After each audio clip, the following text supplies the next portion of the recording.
in all seriousness, how's everybody fucking doing tonight? Great! Fucking right. We're gonna have some fun. We're gonna play some fast shit, we're gonna play some slow shit, we're gonna mix it up, rock and roll, punk rock, hardcore, all it's all fucking good, right? Fucking right. So we're GAG ORDER up the street, you know, fucking Hamilton's shittier little brother.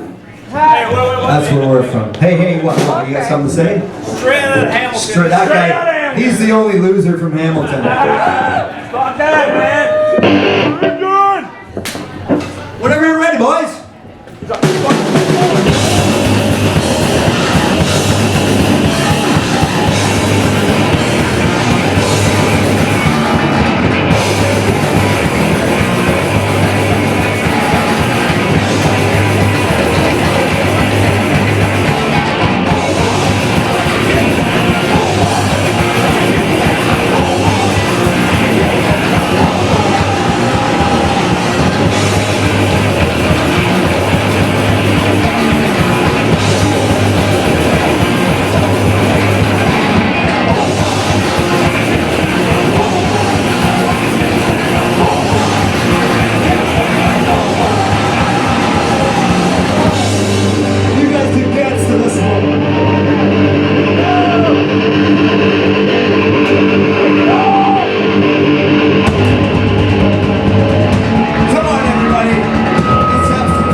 Brantford, Ontario with GAG ORDER. So let's go around the room and introduce yourselves and what instrument you play and how long you've been in the band, all that fun shit. My name's Chico. I'm vocalist, lyric writer, try to sing, been in the band since the beginning. I think we started, our first jam session was September 11th, 2010. 2000, yeah. And yeah, been doing it since. Cool. Scott, guitar, backup vocals, been in the band since the beginning. Any previous bands? Yeah, previous bands, I was in Independent Threat, No Reason, Rapid Decline for a bit, was a bit of a hardcore band. Not a couple of off things here and there, but nothing notable. Right Glenn? Yeah, I'm glad I play bass. I played in a few cover bands years ago and stuff like that. No Reason was us three that sit here now, and what else? I played in a few couple. Cluster Bombs. The Cluster Bombs, yeah. I think Cluster Bombs and Stupercrawl. We've sort of all played together. Yeah. over the years in different bands. We played with Scott in another band, played with Glenn in Oh, yeah, the another Marks band. Yeah. We all know each This other is in the the first scene, time played me and different Jeff have bands played and kinda- together, and he's the New Hamilton kid, so this is the first time any of us have played with Jeremy. I completely forgot about Boxer Crisis. Yeah. Yeah. Jeff, drums, probably about been with Gag Order for 8 years. No Reason before this. Psychosomatic before that. That's about it. Western Union. Yeah, I did. I played country when I started. Oh, did you? Yeah, cut his teeth in country. Started at 14. I was 14 years old playing country. Oh, that's cool. It was money. He wore like a bedazzled country shirt, cowboy hat, Sequence jumpsuit. Yeah. Where were you playing? At, like Rhinestones. bars and stuff? Like We played bars in Hamilton. Played mostly Legions in Brantford and Simcoe. Carp always looked like he was 23 years old anyway. So they just let him in. Then we got Jeremy in the back there. Yeah, I'm Jeremy. I play guitar. I've been with Gag Order for, I don't know, like 2.5 years, almost 3 years now. But no, all right. Something like that. Yeah, Time you're flies. surprised to hear 3 that. years, I think. Yeah, 2018, Yeah. Yeah. Yeah. which was awesome. I liked Gag Order before I got a chance to play with them, so that was cool. Before that, I was playing bass in the D-Files in Hamilton. Is that still going on? Yeah, it is, but we haven't been able to get together because we don't have the luxury like Gag Order does. We have this awesome jam space, or whatever. But yeah, a couple of the guys moved to Toronto, so it is, but it isn't right now. We need a drummer actually. So. Yeah. But other than that, I recorded some bass for some stuff this year. But yeah, Gag Order is my focus, and it's awesome. I love playing with these guys. Yeah, cool. That's what's called Roller Business on the new split record with the Nasties. If you're interested, come and talk to us after.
So, what were some of the early shows for Gag Order like? Like, where'd you play? Who'd you play with? There used to be a club in Brantford called Charlie's, which I think was our first local show. Was at Charlie's. I mean, they were doing show. We did shows with our other band, Cluster Bombs, before that. Yeah. Back in the early 2000s and even into the 90s, there was a lot more places to play in this city. The last 5 or 6 years, there's really no venues that will even look at punk rock bands anymore. So it's been kind of shitty, but we'll make it work.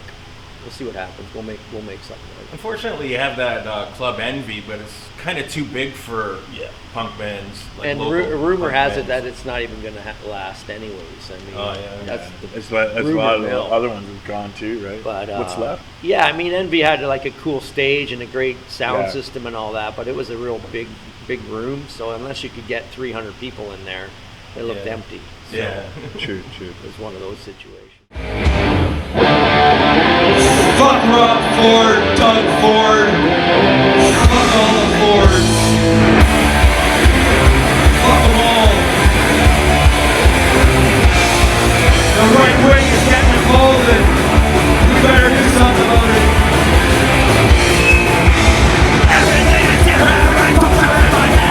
Can't stand it, we're not the one to say. We're just trying to say, we better hit that. Stop trying to put it for a bullet in his head. Let's go, let's go, let's go.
First start playing in like Toronto and Hamilton and stuff like that? Did you start playing out right away in those cities?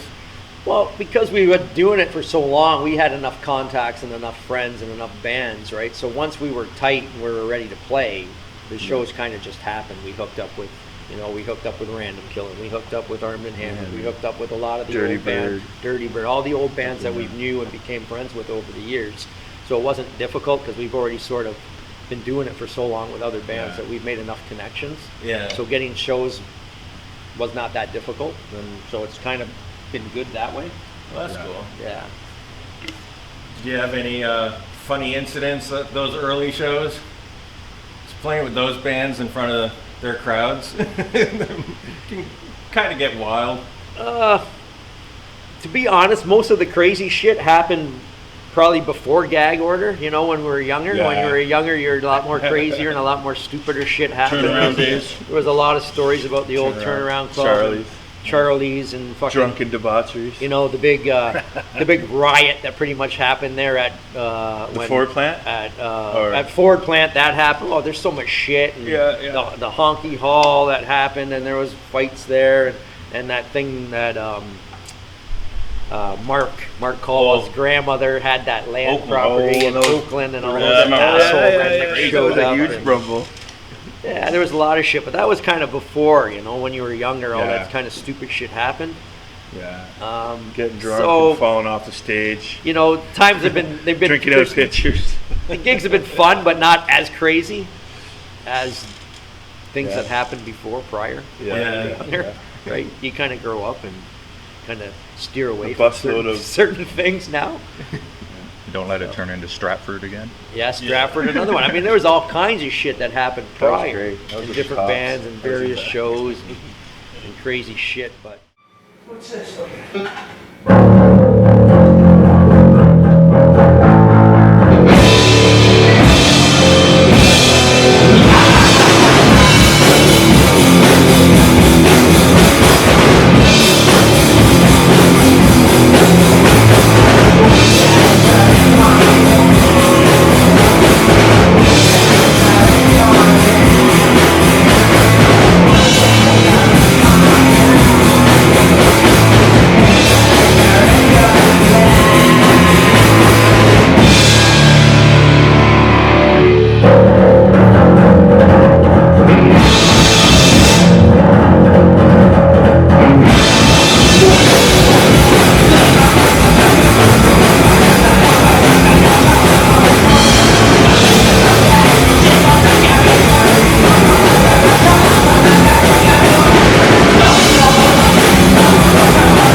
How would you compare playing somewhere like Stratford or some of these small towns around southern Ontario as to playing like Toronto or Hamilton? Is there a big there's difference? a Or are they huge actually difference, wilder? Yeah. The crowds are more into it because they don't get it that often. Yeah. Yeah. They're a lot more thirsty into for it.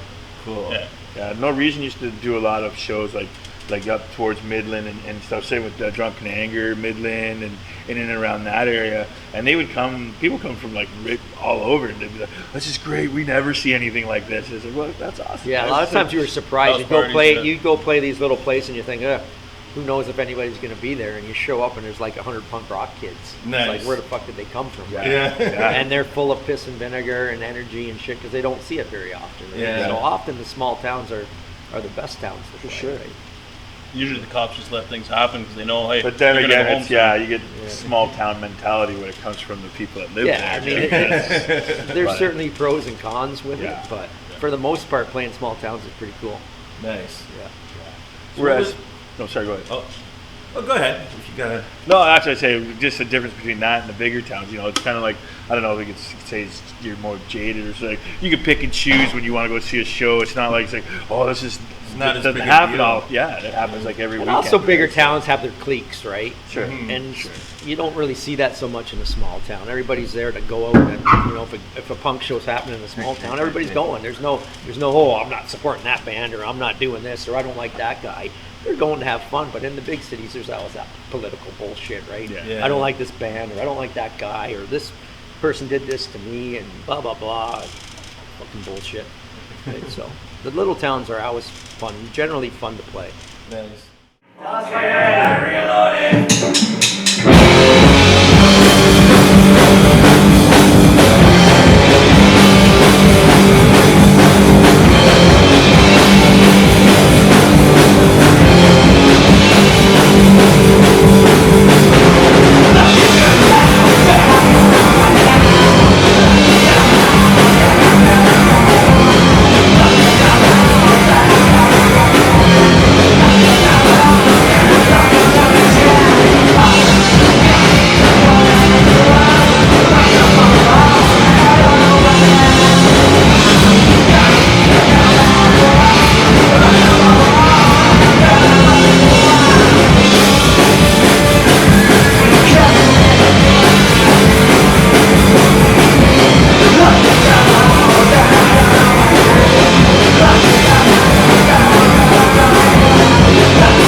So what was the first record you guys put out?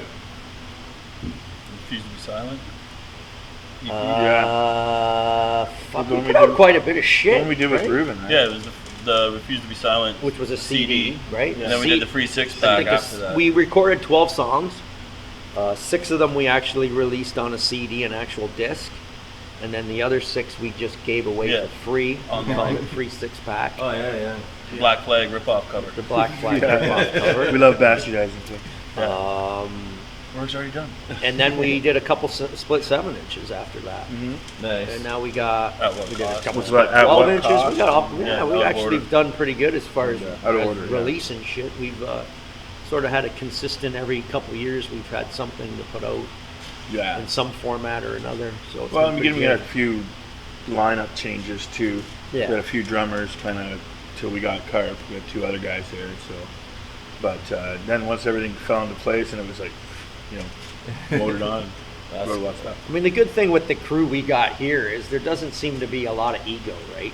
It's like we have fun, we come together. If somebody has a riff and we don't like it, that kind of sucks. Whatever, we move on. Nobody gets offended or nobody, No. you know, Or most gets of the time. mad or whatever. Just work because the riff because we in a don't different like way. it. Or yeah, Yeah, or we, just or yeah, try to- we all throw ideas together. Sometimes you have a song 2 weeks later and you're like, hey, that riff you had that Yeah. one like that other week. Try it here. Boom, and it fits. It's okay, there You we know, go. because in the end, fuck, we're doing this mainly for fun, anyways. No, Yeah. we're not going to get ripped off anything we're doing. We're, you know, we're doing it for fun.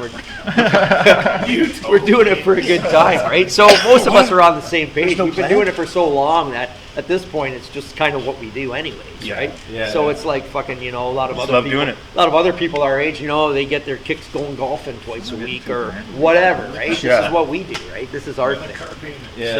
So we don't. I mean, it's kind of like, do we take it seriously? I mean, we take it seriously in the sense that we want to be the best we can be and fucking shit like that. But Put on a good show. and put not on a be good drunk. show and be tight and all that shit. But we don't like, we don't try to fight over stupid little shit. We can kind of laugh shit off and whatever, right? And just move on. So it's kind of good that way. So a couple of years ago, you guys put out a record with the Nasties, and for anyone who's seen it or heard it, just the concept alone is worth buying. I'll put a graphic up of it right now.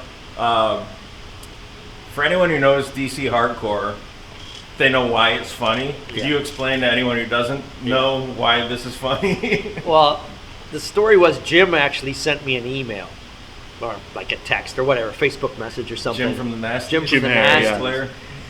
And so this was probably about a year before it actually came out. He says, "Hey, would you guys be interested in doing a split record with us?" And it was like immediate. As soon as he said that, I said, "I already know the cover." Like it was literally that. Yeah, I already know what we're out. gonna do. And so when I ran it by him and I ran it by the guys, it was like, yeah, fuck, it's a no-brainer, right? Oh, the first time I saw that, I laughed my ass off. I was like, that is fucking brilliant. Well, yeah, so that's what we did. We kind of just photoshopped the G in there, and we just basically, and even the back panel is exactly the same like the Dag Nasty album, right? And it kind of just, it was a no-brainer. It's like, this is what we're gonna do, and everybody loved the idea, and we did it. And I think it kind of. We even got a like good, from. right? Yeah, I think even one of the guitar guys, player, was it Dave Smalley or what? The I don't know, guitar one of player the or somebody, guys, Yeah. Right on. That's cool. But yeah, they actually thought it was pretty funny. So Yeah, so for people who don't know, it's a takeoff on the Dag Nasty Can I Say album. yeah, It's fucking brilliant. Yeah. A good record. So Absolutely. have you played with those guys much, the Nasties? We used to. Yeah. Before the COVID thing happened, we were, they were playing it, but hopefully again. The last time, wasn't it? we played with the Nasties quite a bit. Yeah. I mean, they're going through some of their issues or whatever that they've had, but as far as I know, they're still playing. They're still a band and everything. Good, all great guys, and hopefully we'll hook up with them again after COVID's all done and It was just and whatnot. before, really. It was like our second or third last show with them and Ripcords. Well, Yeah, Yeah. Jimmy Jazz. Yeah. So you guys just recently put out. Did you put it out actually on vinyl or is it just digital? The COVID Blues. It's just Well, digital.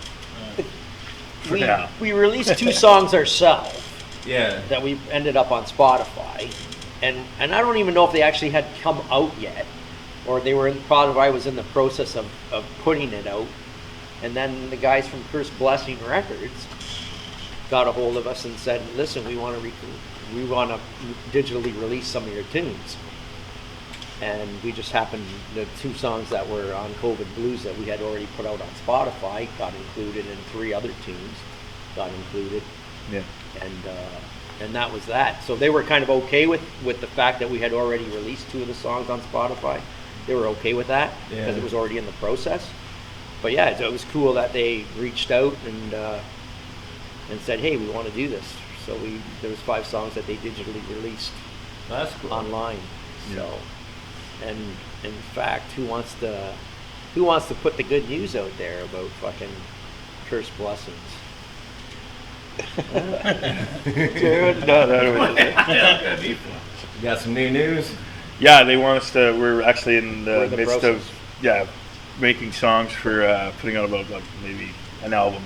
Nice. Shortly with Yeah. these guys. They want to put out a full with, length with of Curse us. Blessings. Yeah, they believe So in we're us pretty enough to. stoked about that. Yeah, they believe in us to do an album or whatever. So we'll try not to let them down. So we're in the process of writing. You heard some of the material now. new stuff when you walked in earlier. Yeah, it Yeah. sounds good. And I mean, really, one of the sort of, if you want to look at the silver lining of COVID, is the fact that at least we're not playing gigs. We don't have to worry about preparing for gigs. We Can got lots focus of a lot time to more. focus on tunes, right? Because Yeah. when you're playing gigs all the time, it's like you're trying to get the set list tight, right? And Yeah. It's like sometimes you don't have so much time for writing new shit. So Yeah.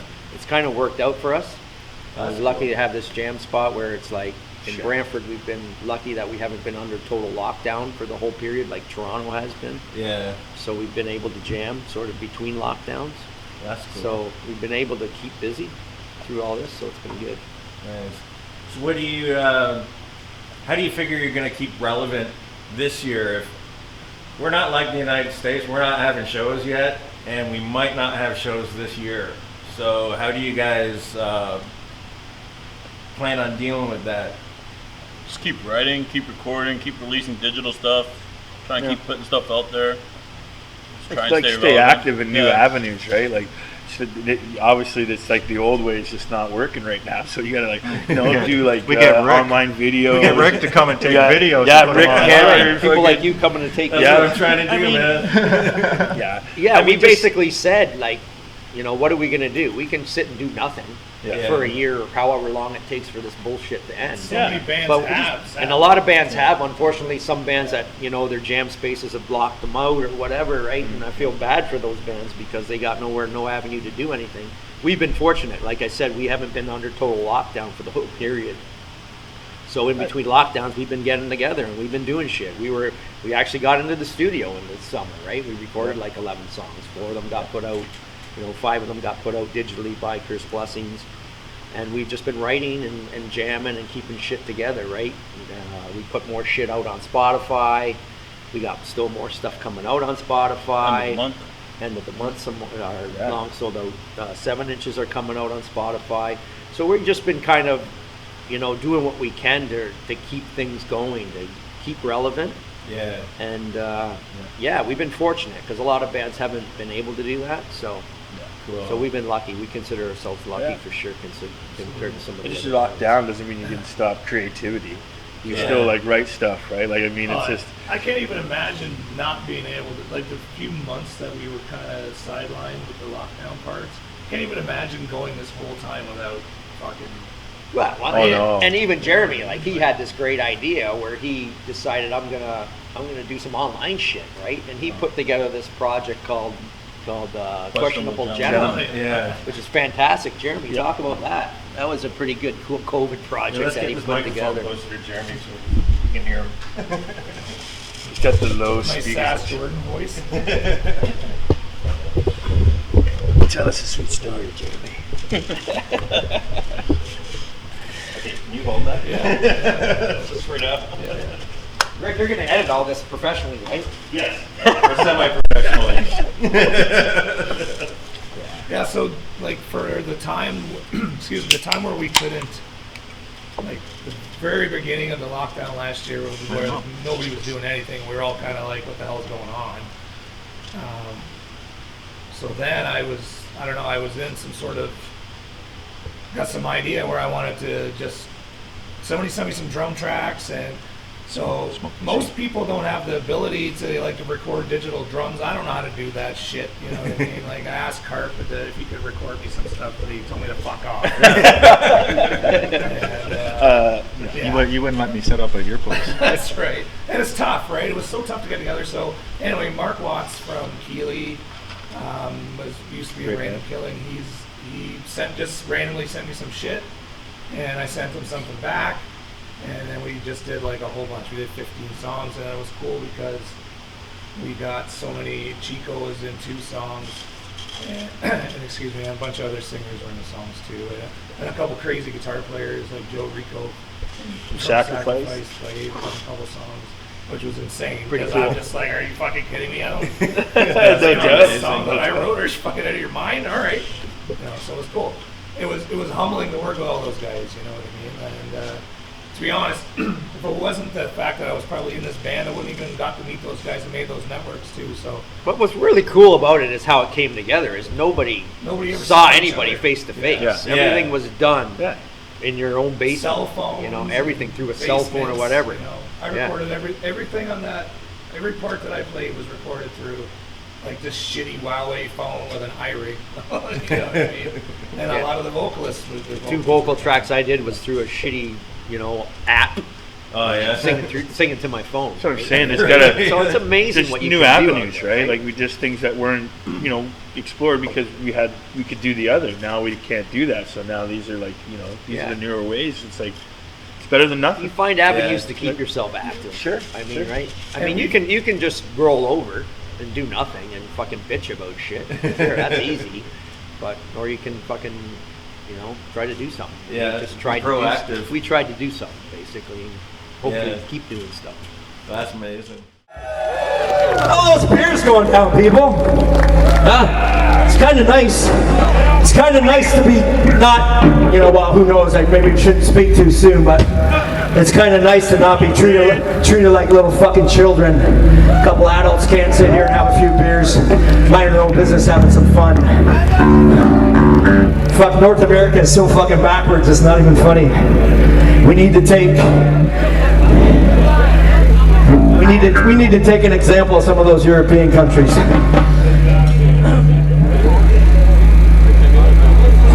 This one's called Jackals, it's an old one.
This one's called Problem WBC.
So in 2018, you guys went on the Demolish It tour, which was you guys, Dirty Bird, Hotel Murder, And High Anxiety. High Anxiety.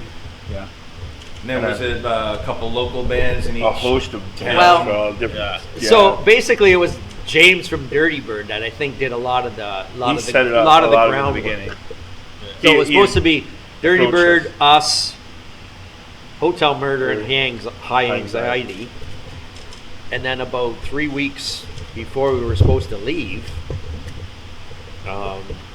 Dirty Bird's drive. They had some complications. They had and some they had complications to with drop travel, out. and the person who was supposed to Unfortunately. drive them, so they had to back out. Oh wow! So we were basically 3 weeks away from the gig. It may have been even less than that. 2 weeks. I don't know. Like even closer, but still, yeah, it was. So basically, it was like, Close. well, fuck. The dates are set. The bars are set. Everything's set. We're gonna do it. Let's do it. Yeah. We're gonna do it anyway. So then Yeah. I kind of scrambled and was able to get online and reach out to as many people I knew, and was able to hook up local bands for all the gigs out east, which in the end I think turned out for the best. Oh, cool. Yeah. Because, you know, going out there with no local support, I'm not sure if that was a great idea to begin with, right? Yeah. So it ended up turning out to be a pretty, Sure, we had a great time. an excellent time. Yeah. Yeah. What were some of the highlights of that tour? Men's and Molly's in Halifax was a great venue. Yeah, that was That pretty was a good funny. time. The whole thing, the whole week was fantastic. All kinds of stories, even just getting there. Yeah. You know, stopping in New Brunswick for gas, and then the GPS rerouting us Oh, down 108. Highway 108, 108. toward Miramichi. Longest, scariest, desolate road you've ever been down. Like, you don't want to break down. Luckily, on we it. had just gotten gas, because I mean, talk Yeah. about being in the middle of fucking nowhere. There's no. We're driving down there, and Carver's like, maybe we should We got to turn see around. Moose on that road. Oh, did you? Hell was it a moose? Yeah. I think it was 90 minutes of being in the middle of nowhere. You had no cell reception. It was just a road and trees. Yeah. And that was it. And a bumpy fucking Yeah. road. Like, Yeah. you fucking thought the tires were going to fall off. And the everybody fucking that truck. wasn't driving was probably hungover and fucking half stoned. Half stone. Glenn was fully stoned. Oh, yeah. We were laughing. For all your protection. It ended up being a great story because for a while I was like, where the fuck are we? And then you get about halfway down the road and there's a little bit opening to the left where there's this old broken down fucking shack that kind of says, I think it had a sign. Halfway there. Halfway there. Halfway points. We've been driving for like 2 Ooh, it hours. must be going the right way. Yeah. So we just kept going, but I don't even think we saw a car the whole One- time. yeah. Not once. Like you were in the middle of fucking nowhere. Oh, wow. Just But, trees. That's all we saw. Yeah, Trees. It was a great trip. Well, All, we all the laughed. different bars and cities that we went to, and some of the great bar owners, amazing. Like, you know what I mean? I can't remember some of them, but yeah, the Men's and Molly's. That was like a drag. That was fun. Yeah. Was it drag queens or? Yeah, the drag queen. Yeah, they had Yeah, like a party, drag yeah. night. Nice. Star Wars themed. It was drag across night. the hall from where we were jamming. It was. So you fucking went up hilarious. these stairs, and they had on one side a stage and like a bunch of seating and stuff, like almost like a theater kind of setup. Oh, And then yeah. on the other side was more like another stage, but more like just open, like where we played, right? But there was no separation. So on the one side they were having like a drag show, Yeah, Star Wars themed. Star Wars 3 drag show, and on the other side was the punk rock show. But it was the funnest fucking night because everybody was crossing back and forth. Oh yeah. Fantastic atmosphere. Just everybody was having Great a show. Lots of riot. people. Oh, that's so fun. Funny Where was as that was in Halifax. Yeah, that was in Halifax, Halifax. yeah. Yeah. Nice. Yeah. Funny as fuck. Good show. Everybody had a good. Everybody was in good spirits. No bullshit. Fantastic. Yeah. Yeah.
Yeah.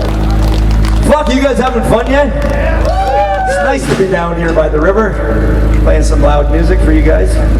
We've got a couple more left, and then, Hey, this is Tesco Villa, the fucking meat man, or what's left of him, after Father Time ran over my fucking face.